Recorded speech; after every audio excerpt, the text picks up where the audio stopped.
Hi everyone.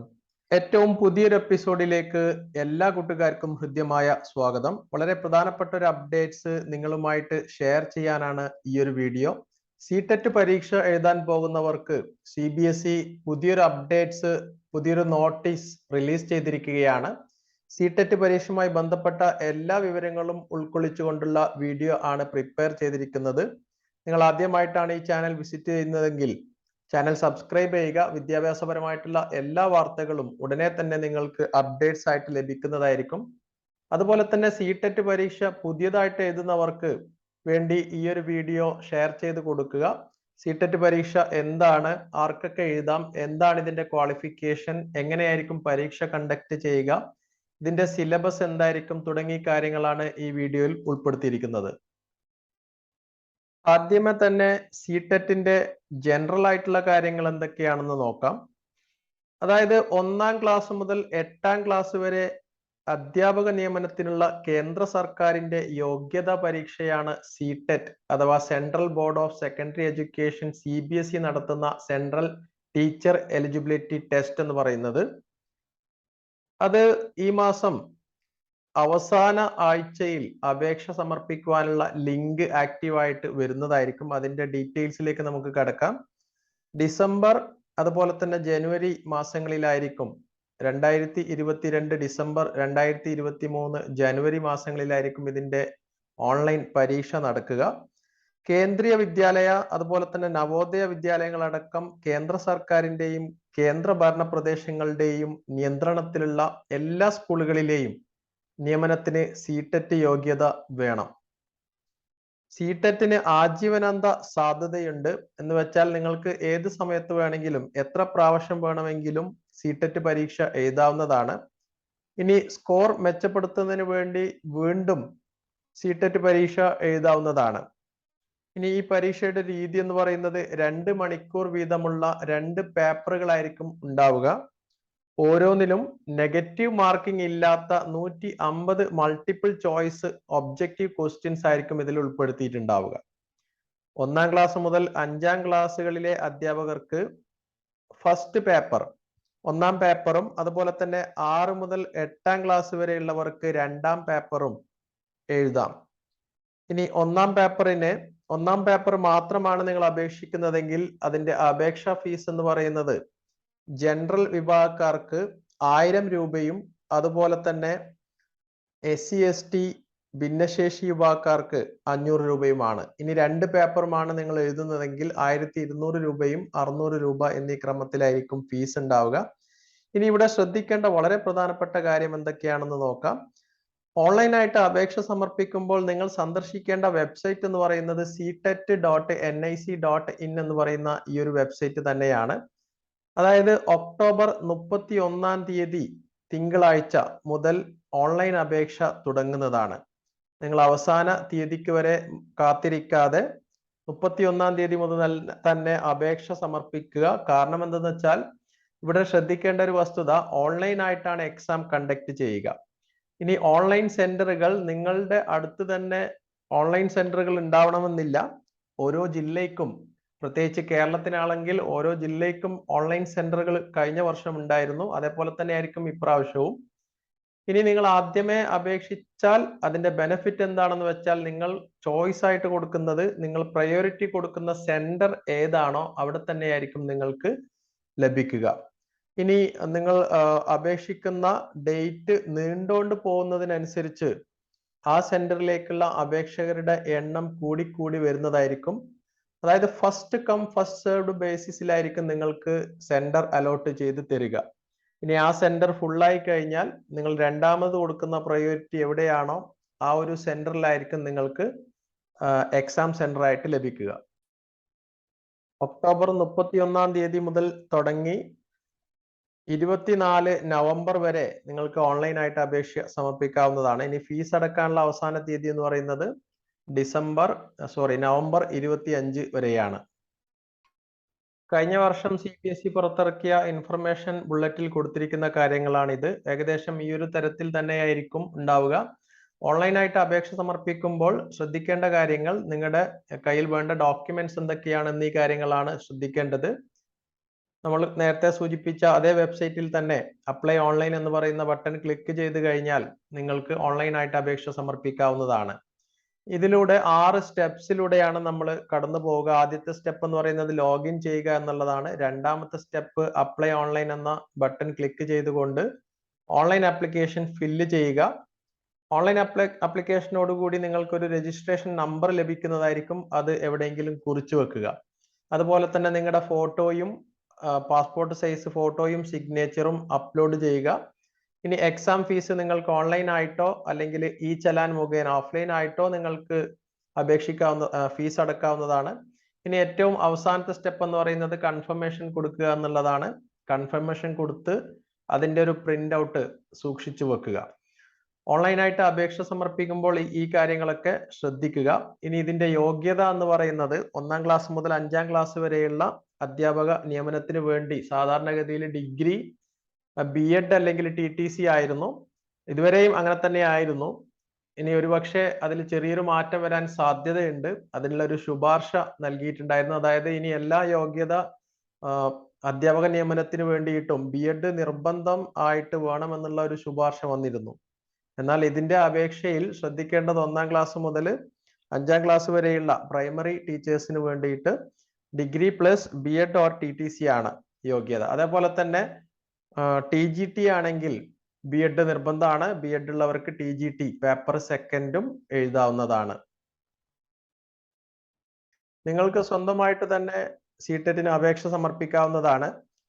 ഒരു കമ്പ്യൂട്ടറും ഇന്റർനെറ്റോട് കൂടിയിട്ടുള്ള കമ്പ്യൂട്ടറും അതുപോലെ തന്നെ നിങ്ങളുടെ ഡോക്യുമെന്റ്സ് ഒക്കെ സ്കാൻ ചെയ്തിട്ടുണ്ടെങ്കിൽ നിങ്ങൾക്ക് സ്വന്തമായിട്ട് അപേക്ഷ സമർപ്പിക്കാവുന്നതാണ്. നിങ്ങളുടെ ഫോട്ടോ സിഗ്നേച്ചർ അപ്ലോഡ് ചെയ്യുമ്പോൾ ശ്രദ്ധിക്കേണ്ടത് നിങ്ങളുടെ ഫോട്ടോ 10 മുതൽ 100 KB വരെ സൈസ് മാത്രമേ അതിനുണ്ടാകാൻ പാടുള്ളൂ. അതുപോലെ തന്നെ ഇമേജിന്റെ ഡയമെൻഷൻ എന്ന് പറയുന്നത് 3.5 into 4.5 centimetre width into height എന്നീ രീതിയിലാണ്. ഇനി നിങ്ങളുടെ സിഗ്നേച്ചറിന്റെ സൈസ് എന്ന് പറയുന്നത് 3 to 30 KB ആണ്. 3.5 സെന്റിമീറ്റർ ലെങ്ത്തും അതുപോലെ തന്നെ 1.5 സെന്റിമീറ്റർ ഹൈറ്റുമാണ്. ഈ കാര്യങ്ങൾ പ്രത്യേകം ശ്രദ്ധിക്കുക. ഇവിടെ ശ്രദ്ധിക്കേണ്ട ഒരു വസ്തുത, കമ്പ്യൂട്ടർ ബേസ്ഡ് ടെസ്റ്റ് ആണ് നിങ്ങൾക്ക് ഉണ്ടാവുക. അതായത് ഓൺലൈൻ ആയിട്ടാണ് എക്സാം ഉണ്ടാവുക. 2 പേപ്പർ ആയിരിക്കും. 2.5 മണിക്കൂർ വീതമുള്ള 2 പേപ്പറുകളിൽ 150 മൾട്ടിപ്പിൾ ചോയ്സ് ക്വസ്റ്റ്യൻസ് ആണ് ഉണ്ടാവുക. പേപ്പർ 1 എന്ന് പറയുന്നത് ക്ലാസ് 1 to 5 ടീച്ചേഴ്സിന് വേണ്ടിയിട്ടാണ്. അതിന്റെ സിലബസ് എന്ന് പറയുന്നത് ഈ ഒരു രീതിയിലായിരിക്കും. Child development and pedagogy compulsory ആണ്. ലാംഗ്വേജ് അതായത് 20 ഭാഷകൾ ഇതിൽ ഉൾപ്പെടുത്തിയിട്ടുണ്ട്. ഇംഗ്ലീഷിലും ഹിന്ദിയിലും ഭാഷാ വിഭാഗത്തിൽ മലയാളം ഉൾപ്പെടെ 20 ഭാഷകൾ നിങ്ങൾക്ക് ഇതിനകത്ത് ഉൾപ്പെടുത്തിയിട്ടുണ്ട്. അത് ഏതാണോ വേണ്ടതെന്നുള്ളത് സെലക്ട് ചെയ്യുക. Language 1 and language 2, then mathematics, എൻവയോൺമെന്റൽ സ്റ്റഡീസ്. ഈ ഒരു രീതിയിലാണ് പേപ്പർ 1 ഡിസൈൻ ചെയ്തിരിക്കുന്നത്.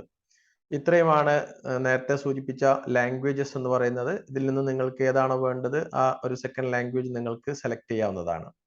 ഇനി പേപ്പർ 2 എന്ന് പറയുന്നത് ക്ലാസ് 6 to 8 ടീച്ചേഴ്സിന് വേണ്ടിയിട്ടാണ്. അതിന്റെ സിലബസ് ഈ ഒരു രീതിയിൽ തന്നെയാണ്.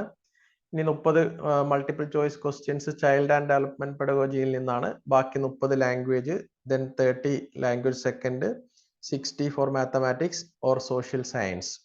ഈ രീതിയിലാണ് മൊത്തം 150 മൾട്ടിപ്പിൾ ചോയ്സ് ക്വസ്റ്റ്യൻസ് ആണ് ഇതിൽ ഉൾപ്പെടുത്തിയിട്ടുണ്ടാവുക. ഇനി ഓൺലൈൻ എക്സാം സെന്ററുകൾ എന്ന് പറയുന്നത് ഇന്ത്യയിൽ ഈ പറയപ്പെട്ട സിറ്റികളിലൊക്കെ, ഇവിടെ സൂചിപ്പിച്ചിരിക്കുന്ന സിറ്റികളിലൊക്കെ എക്സാം സെന്ററുകൾ ഉണ്ടായിരിക്കുന്നതാണ്. കേരളത്തിലാണെങ്കിൽ ഓരോ ജില്ലയിലും എക്സാം സെന്റർ അനുവദിച്ചിട്ടുണ്ടാകും. ആ ഒരു എക്സാം സെന്ററിലേക്കുള്ള അപേക്ഷ ഫുള്ളായി കഴിഞ്ഞാൽ നിങ്ങൾ അടുത്തതായിട്ട് കൊടുക്കുന്ന എക്സാം സെന്റർ ഏതാണോ അവിടെ ആയിരിക്കും നിങ്ങൾക്ക് അലോട്ട് ചെയ്ത് കിട്ടുക. അതുകൊണ്ടാണ് നേരത്തെ ഞാൻ സൂചിപ്പിച്ചത്, ആദ്യമേ തന്നെ അപേക്ഷ നൽകുക. അവസാന തീയതിക്ക് കാത്തു നിൽക്കാതെ ആദ്യമേ തന്നെ അപേക്ഷ നൽകുക എന്നുള്ള കാര്യം പ്രത്യേകം ഓർമ്മപ്പെടുത്തുകയാണ്. ഇനി ഒക്ടോബർ 31 മുതൽ വെബ്സൈറ്റിൽ ലിങ്ക് ആക്റ്റീവ് ആയി കഴിഞ്ഞാൽ ഈ ഒരു രീതിയിലായിരിക്കും നിങ്ങൾക്ക് ആദ്യം ലഭിക്കുന്ന സ്ക്രീൻ എന്ന് പറയുന്നത്. ഇവിടെ എല്ലാ കാര്യങ്ങളും കൃത്യമായിട്ട് കൊടുത്തിട്ടുണ്ടാകും. അതിൽ ക്ലിക്ക് ഹിയർ ടു പ്രൊസീഡ് എന്ന് പറയുന്ന ഈ ഒരു ബട്ടൺ ക്ലിക്ക് ചെയ്യുക. അത് ക്ലിക്ക് ചെയ്ത് കഴിഞ്ഞാൽ രണ്ടാമത്തെ സ്ക്രീൻ എന്ന് പറയുന്നത് പേഴ്സണൽ ഡീറ്റെയിൽസ് ആണ് നമ്മൾ ഫില്ല് ചെയ്യേണ്ടത്. Candidates name, mothers name, identity type, identification number, father name, date of birth, gender എന്നിവയാണ് പേഴ്സണൽ ഡീറ്റെയിൽസ്. അതുപോലെ കോണ്ടാക്ട് ഡീറ്റെയിൽസ്, നിങ്ങളുടെ അഡ്രസ്സും കാര്യങ്ങളാണ്. ഇനി ഒരു പാസ്വേഡ് തയ്യാറാക്കുക എന്നുള്ളതാണ്. പാസ്വേഡ് കൊടുക്കുമ്പോൾ ശ്രദ്ധിക്കേണ്ടത് it should be the combination of letters, numbers, special characters, digits ഇതൊക്കെ മിക്സ് ചെയ്തിട്ടുള്ളതായിരിക്കണം നിങ്ങൾ ഉണ്ടാക്കുന്ന പാസ്വേഡ് എന്ന് പറയുന്നത്. അതുപോലെ തന്നെ സെക്യൂരിറ്റി പിന്നും ഇവിടെ എൻ്റർ ചെയ്തുകൊണ്ട് സബ്മിറ്റ് ബട്ടൺ ക്ലിക്ക് ചെയ്യുക. ഇനി സബ്മിറ്റ് ബട്ടൺ ക്ലിക്ക് ചെയ്ത് കഴിഞ്ഞാൽ application form should be filled in as follows. ഇതൊക്കെ കൃത്യമായിട്ട് ഫില്ല് ചെയ്യുക. അതുപോലെ തന്നെ ലാംഗ്വേജ് ഏതാണ് വേണ്ടത് എന്നുള്ളത് ലാംഗ്വേജ് 1 and 2 ഇവിടെ കൊടുത്തിട്ടുണ്ട്. ഏതാണെന്നുള്ളത് സെലക്ട് ചെയ്ത് കൊടുക്കുക. ഇനി ഡിഫറെൻ്റ്ലി ഏബിൾഡ് പേഴ്സൺ ആണെങ്കിൽ എസ് കൊടുക്കുക, അല്ലെങ്കിൽ നോ. പേഴ്സണൽ ഡീറ്റെയിൽസിൽ ഈ കാര്യങ്ങളൊക്കെ ശ്രദ്ധിക്കുക. ഇനി സബ്ജക്റ്റ് ഓഫേർഡ് പേപ്പർ 2, അതായത് പേപ്പർ 1ഉം 2ഉം രണ്ടും അപ്ലൈ ചെയ്യുന്നുണ്ടോ ഇല്ലേ എന്നുള്ളത്, educational degree or diploma college ഏതൊക്കെയാണെന്നുള്ളത് നിങ്ങൾ കൃത്യമായിട്ട് സെലക്ട് ചെയ്യുക. BEd അതുപോലെ തന്നെ അങ്ങനെയുള്ള യോഗ്യതകളൊക്കെ. Mailing address, mobile number, email ID, അതായത് നിങ്ങളുടെ പിൻ കോഡ് സഹിതം മെയിലിംഗ് അഡ്രസ്സ് കൃത്യമായിട്ട് നൽകുക. മൊബൈൽ നമ്പർ നിങ്ങൾ എപ്പോഴും യൂസ് ചെയ്യുന്ന ഒരു മൊബൈൽ നമ്പർ ആയിരിക്കണം കൊടുക്കേണ്ടത്. അതിലോട്ടായിരിക്കും OTPയും മറ്റ് ലോഗിൻ ഡീറ്റെയിൽസ് ഒക്കെ CBSE അയച്ചു തരുന്നത്. അതുപോലെ തന്നെ ടെലിഫോൺ നമ്പർ, ഇമെയിൽ ID കൃത്യമായിട്ട് നൽകുക. പാസ്വേഡ് ജനറേഷൻ, പാസ്വേഡ് എന്ന് പറയുന്നത് 8 മുതൽ 13 ക്യാരക്ടർ വരെയുള്ളതായിരിക്കണം പാസ്വേഡ്. അതുപോലെ തന്നെ എൻ്റർ സെക്യൂരിറ്റി പിൻ, സെക്യൂരിറ്റി പിന്ന് നിങ്ങൾ എൻ്റർ ചെയ്ത് നൽകുക. സെക്യൂരിറ്റി പിന്നും അതുപോലെ തന്നെ നിങ്ങൾക്ക് രജിസ്ട്രേഷൻ നമ്പർ അല്ലെങ്കിൽ ആപ്ലിക്കേഷൻ നമ്പർ അവർ അയച്ചു തരുന്നതായിരിക്കും, അതും നോട്ട് ചെയ്ത് വെക്കുക. ഇനി എങ്ങനെയാണ് ഓൺലൈൻ പരീക്ഷ എന്നുള്ളത് നമുക്ക് നോക്കാം. ഒരു മോക്ക് ടെസ്റ്റ് നൽകിയിരിക്കുകയാണ്. നിങ്ങൾ ഓൺലൈൻ സെന്ററിൽ പോയി കഴിഞ്ഞാൽ ഇതുപോലെയുള്ള ഒരു ലോഗിൻ സ്ക്രീൻ ആയിരിക്കും ആദ്യം ലഭിക്കുക. അതിൽ ലോഗിൻ ഡീറ്റെയിൽസ് ഒക്കെ കൊടുത്തു കഴിഞ്ഞിട്ട് സൈൻ ഇൻ എന്ന് പറയുന്ന ഈ ഒരു ബട്ടൺ ക്ലിക്ക് ചെയ്ത് കൊടുക്കുക. അപ്പോൾ സൈൻ ഇൻ കൊടുത്തു കഴിഞ്ഞാൽ നിങ്ങൾക്ക് ലഭിക്കുന്ന വിൻഡോ ഈ ഒരു തരത്തിലായിരിക്കും. അതിൽ നിങ്ങളുടെ പ്രൊഫൈൽ ഏറ്റവും ടോപ്പിൽ കാണുന്നതാണ്, നിങ്ങളുടെ ഫോട്ടോയും പേരും ഒക്കെ. ഇനി ജനറൽ ഇൻസ്ട്രക്ഷൻസ് ഒക്കെ ഇതിനകത്ത് കൊടുത്തിട്ടുണ്ട്. സാധാരണ നമ്മൾ നെറ്റ് എക്സാമിനൊക്കെ അപ്ലൈ ചെയ്യുമ്പോൾ ആ ഒരു തരത്തിൽ തന്നെയാണ് ഇതിലും ഉണ്ടാവുക. നിങ്ങൾ അറ്റൻഡ് ചെയ്ത ക്വസ്റ്റ്യൻസിന്റെ ഓരോ കളർ സഹിതം നിങ്ങൾക്ക് ഇവിടെ കാണാൻ സാധിക്കുന്നതാണ്. നിങ്ങൾ ആൻസർ ചെയ്യാത്തതാണെങ്കിൽ റെഡും, ആൻസർ ചെയ്തതാണെങ്കിൽ ഗ്രീനും, അങ്ങനെയുള്ള തരത്തിലാണ്. ഈ ഇൻസ്ട്രക്ഷൻ ഒക്കെ കൃത്യമായിട്ട് അന്നേരം തന്നെ വായിക്കുക. അതിനുശേഷം നെക്സ്റ്റ് ബട്ടൺ ക്ലിക്ക് ചെയ്ത് കഴിഞ്ഞാൽ നിങ്ങളുടെ ഡിഫോൾട്ട് ലാംഗ്വേജ് ഏതാണെന്നുള്ളത് സെലക്ട് ചെയ്യുക. ഇംഗ്ലീഷിലും ഹിന്ദിയിലും ക്വസ്റ്റ്യൻ പേപ്പർ ഉണ്ടാവുന്നതാണ്, ഏതാണെന്നുള്ളത് സെലക്ട് ചെയ്ത് കൊടുക്കുക. അതിനുശേഷം ഇതിൽ ഡിക്ലറേഷൻ ടിക്ക് മാർക്ക് ടിക്ക് ചെയ്തുകൊണ്ട് I am ready to begin എന്ന് പറയുന്ന ബട്ടൺ ക്ലിക്ക് ചെയ്യുക. അത് ക്ലിക്ക് ചെയ്ത് കഴിഞ്ഞാൽ നേരെ ക്വസ്റ്റ്യൻസിലോട്ട് കടക്കുന്നതാണ്. അപ്പൊ ഇവിടെ ക്വസ്റ്റ്യൻ നമ്പർ 1 നൽകിയിട്ടുണ്ട്. ഇതിനകത്ത് കുറെ ഓപ്ഷൻസും ഉണ്ട്. ഏറ്റവും റൈറ്റ് സൈഡിൽ നിങ്ങൾ അറ്റൻഡ് ചെയ്യാൻ പോകുന്ന ക്വസ്റ്റ്യൻസിന്റെ ഡീറ്റെയിൽസും ഇവിടെ കാണാൻ സാധിക്കുന്നതാണ്. ഇതിൽ 30 ക്വസ്റ്റ്യൻസ് ആണ് ഉണ്ടാവുക ഓരോ പേപ്പറിലും. ഇതിൽ ഒരു ക്വസ്റ്റ്യനും 4 ഓപ്ഷൻസ് ഉണ്ടാവും. അതിൽ ഏതാണെന്നുള്ളത് കറക്റ്റ് നൽകിയതിന് ശേഷം next save and next button click ചെയ്യുക. അന്നേരം രണ്ടാമത്തെ ക്വസ്റ്റ്യൻ വരുന്നതായിരിക്കും. ഇനി അടുത്ത ക്വസ്റ്റ്യൻ ക്ലിക്ക് ചെയ്യുക. ഇപ്പൊ ഇവിടെ ഓപ്ഷൻസ് ഒന്നും നിങ്ങൾ അറ്റൻഡ് ചെയ്തില്ലെങ്കിൽ റെഡ് കളർ ആയിരിക്കും ഉണ്ടാവുക. ഓപ്ഷൻസ് അറ്റൻഡ് ചെയ്തിട്ടുണ്ടെങ്കിൽ അതിന്റെ മുമ്പിൽ ഗ്രീൻ കളർ ആയിരിക്കും ഉണ്ടാവുക. ഈ ഒരു തരത്തിലാണ് ഓൺലൈൻ എക്സാം ഉണ്ടാവുക. കമ്പ്യൂട്ടർ ബേസ്ഡ് ടെസ്റ്റ് ആണ്. ഇത്രയുമാണ് CTET-മായി ബന്ധപ്പെട്ട് സൂചിപ്പിക്കാനുള്ള പ്രധാനപ്പെട്ട കാര്യങ്ങൾ. ഒരിക്കൽ കൂടി ഇതിന്റെ ഡീറ്റെയിൽസ് ആവർത്തിക്കുകയാണ്. ഒക്ടോബർ 31 തിങ്കളാഴ്ച മുതൽ ഓൺലൈനായിട്ട് നിങ്ങൾക്ക് അപേക്ഷ സമർപ്പിക്കാവുന്നതാണ്.